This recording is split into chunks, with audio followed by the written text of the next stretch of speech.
and how Nelson Mandela was elected as a president in South Africa, and how he had arranged an inauguration ceremony. All these things we have discussed in the first part, and coming to the second part, how these blacks suffered from the white supremacy and how the determination or the courage have come to fight for the freedom. All those things we have discussed in the earlier parts. Now let us look into the new part of the new paragraph. So in human life, every human being definitely have two obligations. Obligations in the sense an acts or chores or the responsibilities what we have to do it. So one is to his own parents and his own family, friends, and the other is society. In this way, every human being has two obligations. So every human being tries to fulfill these obligations, but it is done in all the other countries. When compared with South Africa, the total scenario is different here, because citizens of South Africa were never allowed to fulfill these obligations. That is, their own responsibilities, to fulfill their own responsibilities towards the family and as well as to the society.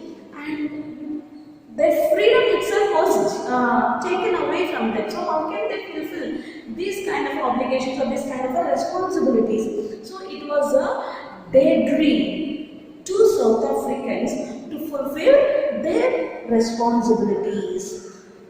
And as a human being in South Africa, even our Nelson Mandela was having such obligations towards his family and as well as to his society. But here, Nelson Mandela, when he was at his age as a young man, he had never placed his own society above his family. Always his importance was given to his family first when he was a young man. But once when he was realized that the freedom of fulfilling his own responsibilities was taken away from him, and not only his freedom and liberty, but all his fellow men's freedom was also taken away. So this made this brutal acts of white people made Nelson Mandela and his friends to raise their voice against the white supremacy and fight for the freedom. And once when he was in the course of freedom struggle, and slowly he started giving more importance to the society than his family. Generally, no, when we give a lot of importance to our own personal life, the white people, the government, that is apartheid, what they used to do, such kind of a people, the people, those who are giving more importance to the society and fighting for the freedom and fighting against the white supremacy, they used to take these people apart from the society and they were kept somewhere in the secret place, and they were not even allowed to meet and mingle with the other people in the society.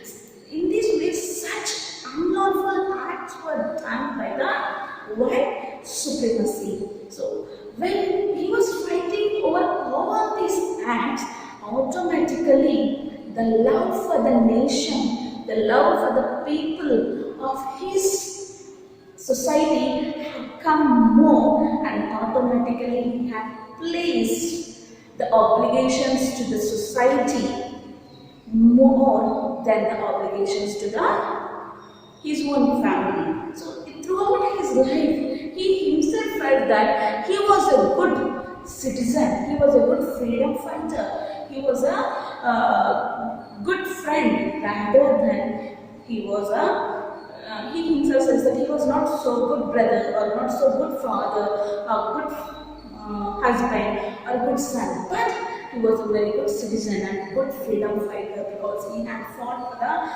people and he had fought for the freedom of the society. In this way, he himself says that when a person tries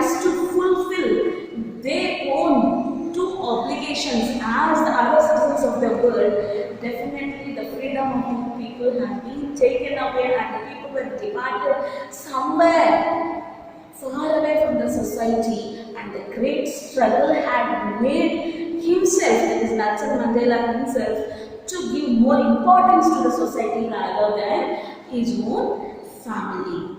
Hope you have followed it. Now let's move to the next paragraph. I was not born with a hunger to be free. I was born free, free in every way that I could know, free to run in the fields near my mother's hut, free to swim in the clear stream that ran through my village, free to roast meals under the stars and ride the broad backs of slow-moving bulls. As long as I obeyed my father and abided by the customs of my tribe, I was not troubled by the laws of man or God. So, moving to the explanation part. So here, as a child, now as an animal, he had a lot of thirst for the freedom. But he himself is saying that as a boy, I never had a hunger for freedom. That means he never cried for freedom because he himself was born free.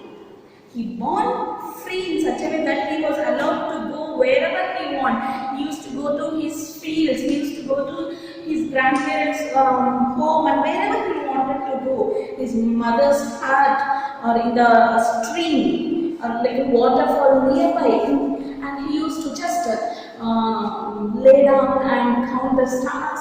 In this way, he had enjoyed his childhood beautifully, and nobody forced him to do this and not to do that. In that way, his childhood was very enjoyable, and he never felt that as a boy his freedom was taken away by someone. And when he used to, as a boy, no, he used to go to the fields and he used to get that maize plants or so or all the things until and unless he accepted his parents and he accepted the laws of his own tribes. Tribes in the sense, how we have a caste religion in our country. In the same way, South Africans also, they have a different tribes. Each and every tribe have their rules and regulations. So, as a boy, until and unless he was listening to his parents and he was obeying his tribe's rules and regulations, he was not at all disturbed, and he was enjoying his freedom as a child. So when you are given everything, what is the need of crying for something, like crying for freedom? Because freedom is given to him from childhood. He enjoyed it. That means there was no hunger for the freedom when he was a child. Moving to the next paragraph.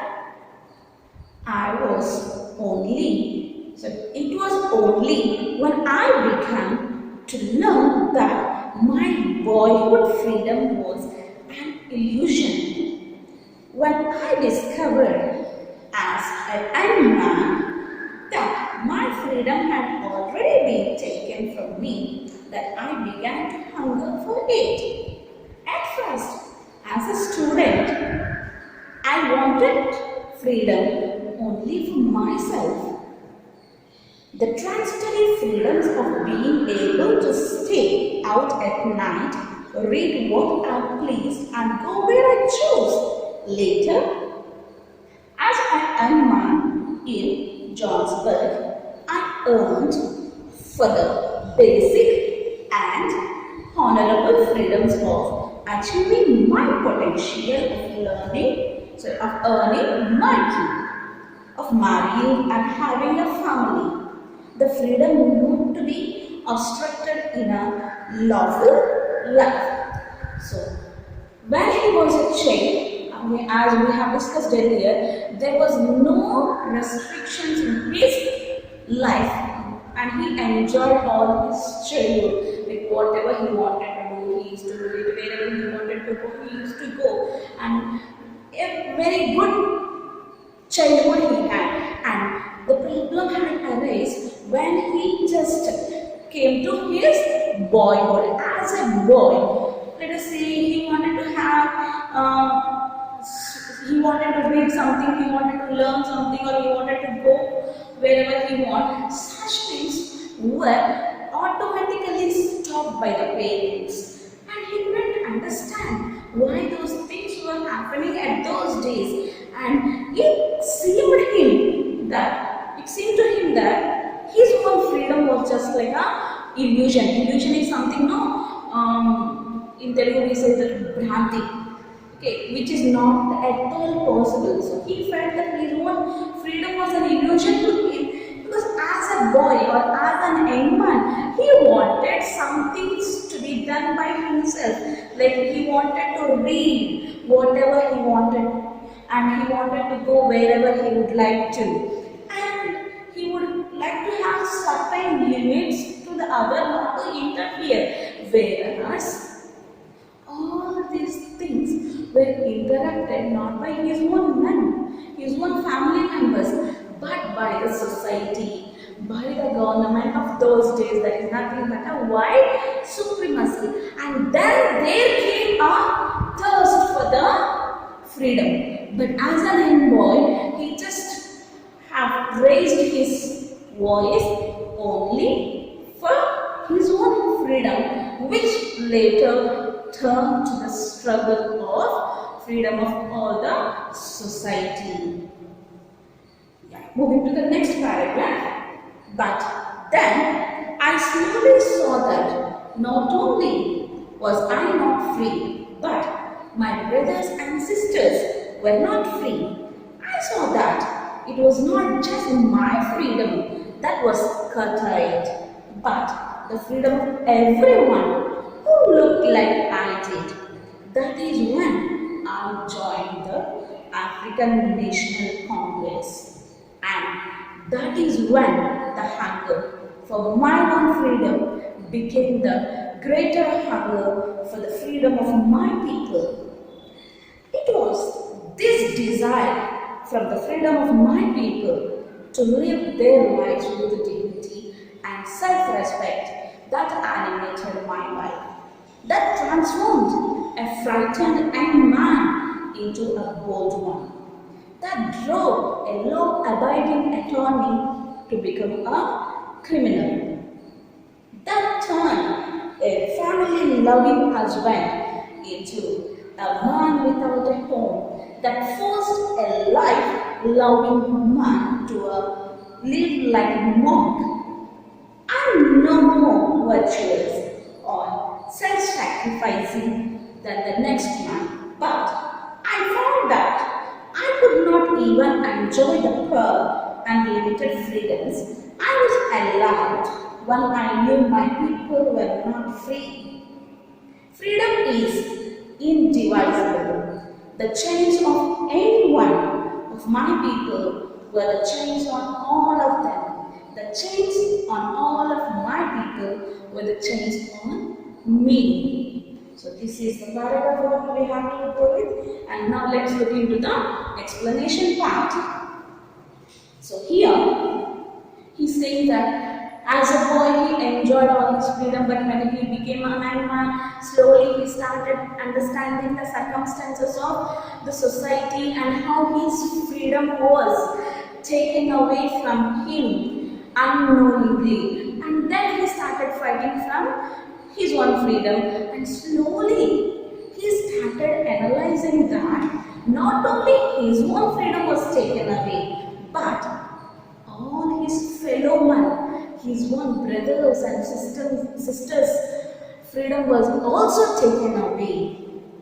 That means the society is in such a way that no individual being is enjoying their freedom. Everybody are living a burdensome life.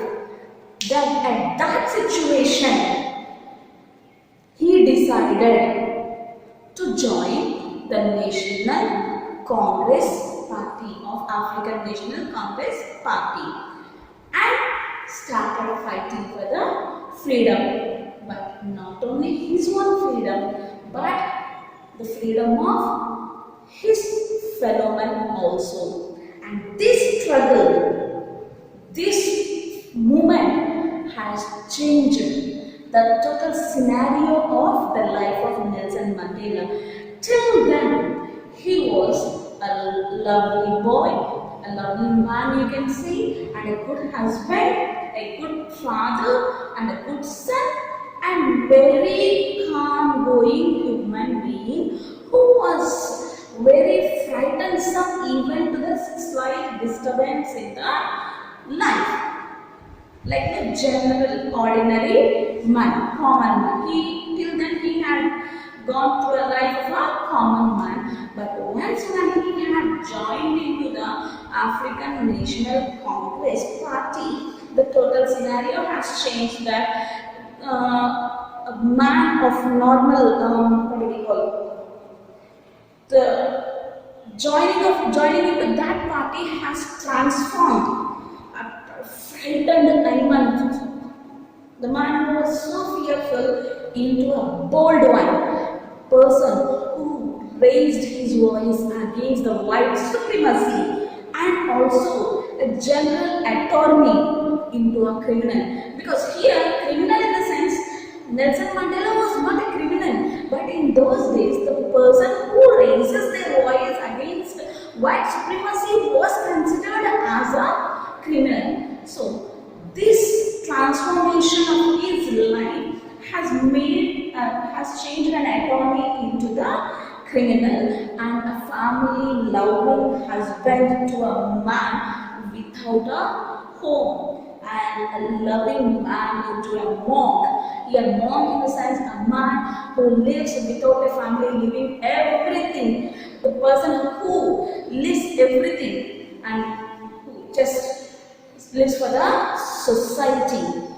So he started living such a life, and he was going into such transformation that he started thinking not like his own wife and children were his family. He started thinking that total society is his family, and he started fighting for the people, their freedom. In this way, a thought have come, like, if someone comes and chains up your hands, what do?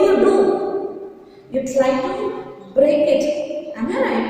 In the same way, if someone comes and ties a chain, hands and legs of your brother or your sister, what do? You, along with you will try to open yours, and as well as your sisters and your brothers. In the same way here, the chains which were kept on their freedom was not only on him. He feels that the freedom of the people, the total society's freedom was being chained up, and then he decided to fight for the freedom of the total society against the white supremacy, that is apartheid. And coming to the last paragraph, I knew that the oppressor must be liberated just as surely as the oppressed. A man who takes away another man's freedom is a prisoner of hatred. He is locked behind the bars of prejudice and narrow-mindedness. A man not truly free. I'm not truly free if I'm taking away someone else's freedom, just as surely as I'm not free when my freedom is taken from me. The oppressed and the oppressor alike are robbed of their humanity. This is the last paragraph, and such a beautiful words are joined here together to give the beautiful meaning here. See, generally when we go to a place and when an oppressor is oppressing someone, like one person is torturing the other, what do we feel? We oppressed, who is being tortured, the person who is being tortured will say, "Arey, such a poor man, what a pitiful thing. Let us help the man who is being tortured." But here Nelson Mandela is saying that the liberty should be given not only to the person who is being tortured, but the person who is torturing also, because his mind, his way of thinking have become in such a way that it is so narrow-mindedness, and it is being occupied by prejudice that they started hating others. That hatredness has fulfilled in their brain in such a way that they themselves have seized the freedom of their own. So, along with the oppressed, even oppressor also should be free from the struggle, and that means both of them should be given the liberty. Then only the freedom, the real freedom, will be coming to the society. Until and unless this oppressor is with such kind of hatredness, never in the society can be freedom be enjoyed by the people. So the freedom or the liberty should be given to the people along with the change of thinking. The way of thinking of the people should be changed, and the way of thoughts and the way of human life itself should be changed, and total hatredness among the people should be eradicated. Then only the real liberty comes to the people. That is what here Nelson Mandela feels.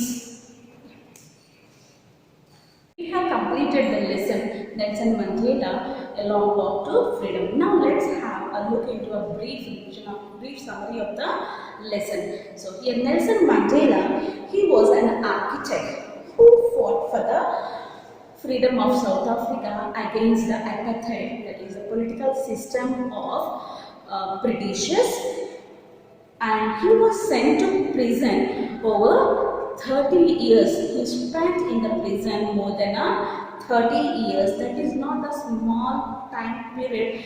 Like after 1 or 2 years, we lose hope. But he never lost his hope, and he fought for the freedom, though he was imprisoned. And Mandela, after 30 years, when elections were held in South Africa, he was the first South African black president who had fought against the white supremacy. And after 3 centuries of white supremacy rule, this African National Congress party had won in the election, and they have secured 252 seats out of 400 seats, and they have formed their own government. And Nelson Mandela sworn as a first black president of South Africa in Pretoria on May 10, 1994 in amphitheatre, which was built with a sandstone. And when he was taking his own sword, not only he, along with him, the other 2 people, like first deputy president and second deputy president, also have sworn to their duties, and they have formed a democratic government in South Africa. The moment he had taken the charge as a president, he had said beautiful words just like never again will this beautiful land experience the oppression of one by another. That means he had promised his own man, his own people, his own citizens, to all the common men of South Africa, that he will never allow someone else to enter into the country and suppress or have a oppression on us. That means he will never allow anyone to come here and show or have a rule over them. That was a promise which was given by Nelson Mandela as a president to the citizens. And in the amphitheatre, that is at the time of inauguration ceremony, many international leaders have gathered there to support the installation of South African government, and not only the international leaders or the celebrities or the dignitaries, even each and every common man who were interested were allowed to participate in this inauguration ceremony. In that way, more than 1 lakh people have gathered, and it was a rainbow scenery to see. Rainbow colors have got gathered, not only whites or not only blacks, different people. But earlier in the same amphitheater, in the inauguration ceremonies, only blacks used to participate, and only whites used to participate, and no black were allowed to participate in that inauguration ceremony. That was their first victory, and everyone felt very happy to participate in the inauguration ceremony. And not only the common people, not only the citizens of South Africa or the regular one, even the military force and police, everyone were happy, and they have shown their happiness with a great display of military forces with helicopters and navy planes, and they have started spreading the huge smoke of different colors representing the African National Congress.